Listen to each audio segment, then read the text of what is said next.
So,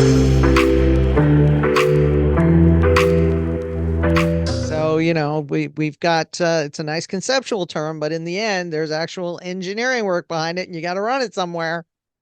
Yeah, that's right. Look, in some cases, you can just stop with containerization, right? You take an application, you sort of package it, and you write a little bit of documentation and say, okay, what comes from where, and what are the latest versions of different components within your container, and that's it.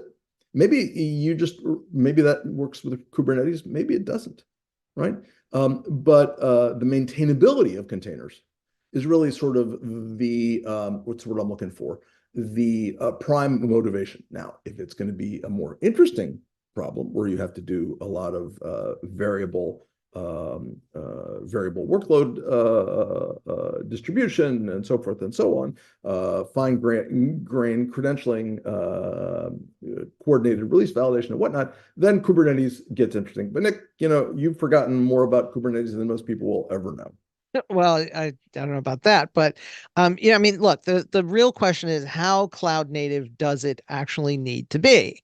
And containerizing it and running it as a single pod or even multiple pods within a Kubernetes cluster may be enough for you. And that's what you need to figure out in terms of this process. So there's the challenge of being able to figure out all this stuff within the architecture. But once you've done that, you have the ability to decouple your workloads from your infrastructure. So you can say, move it to another Kubernetes provider or another location or whatever. Or another cloud.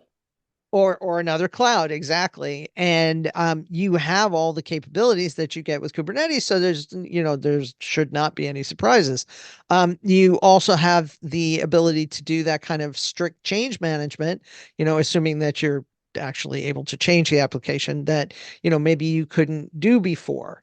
And that's something that is a huge thing that you need to take into consideration. Look, I don't want to rain on the Kubernetes parade, but Kubernetes has some sharp edges.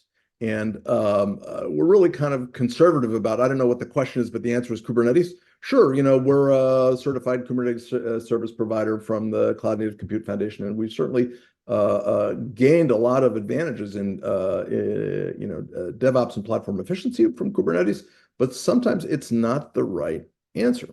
That is absolutely true. But, and at the same time, there are ways which you can look at how you hand off from a container into a distributed Kubernetes environment, with things like, automated validation for static and dynamic code, static and dynamic code testing, or, looking at secrets management. It's not all that unusual where the secrets management for the development phase or for staging is different than in the real world. So, you've got to be a little more focused on the handoff of the various artifacts, whether they're containers or images or Terraform scripts or Helm charts. But, once you do that, you're in a position to be much more flexible.